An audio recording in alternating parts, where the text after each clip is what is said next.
প্রায় অনেক দিন ধরেই ভাবছিলাম যে বাড়িতে গাজরের হালুয়া করব। ফাইনালি আজকে করে নিলাম। আর আজকে আমি ফার্স্ট টাইম বানাচ্ছি বাড়িতে। সবার প্রথমে আমি দুধ গরম করে নিয়েছিলাম, এরপরে আমি 5টা গাজর নিয়ে নিয়েছিলাম। ফার্স্ট টাইম যেহেতু করছি তাই অল্প করেই বানিয়েছিলাম।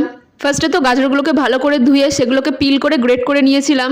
যেহেতু প্রথম প্রথম করছি একটু ভয় তো লাগছিলই, আর এর আগে আমি কোনোদিনও টেস্টও করে দেখিনি গাজরের হালুয়া কিরকম খেতে হয়। প্রথমে তো আমি ঘিটাকে গরম করে নেবো, আর এইখানে আমি 2 চামচ ঘি ইউজ করেছি 5টা গাজরের জন্য।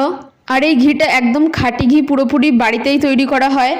ঘিটা গরম হয়ে গেলে আমি এখানে কাজু আর কিশমিশটাকে ভেজে নিয়েছিলাম হালকা করে। তোমরা চাইলে আমন্ডও ইউজ করতে পারো, কিন্তু আমি এখানে আমন্ড দিইনি, শুধু কাজু আর কিশমিশ দিয়েই করেছি। কাজু আর কিশমিশ ভাজা হয়ে গেলে সেটাকে অন্য পাত্রে তুলে গ্রেট করে রাখা যেই গাজরটা ছিল সেটাকেই সেই ঘিয়ের ভিতরে দিয়ে দেবো। পুরো গাজরটা দেওয়া হয়ে গেলে 5 থেকে 10 মিনিট একটু নাড়াচাড়া করে নিতে হবে, যাতে ওটা একটু ভালোভাবে সেদ্ধ হয়। 5-10 মিনিট নাড়াচাড়া করার পর চিনিটাকে দিয়ে দেবো। এখানে আমি 1 কাপ মতন চিনি ব্যবহার করেছি। আর এখানে আমি চিনিটাকে দুধ দেওয়ার আগে দিয়েছি, কেন কি অনেক সময় দুধ দেওয়ার পরে চিনিটা দিলে অনেক সময় দুধ কেটে যায়, সেই জন্য চিনিটাকে আগে দেওয়াই ভালো।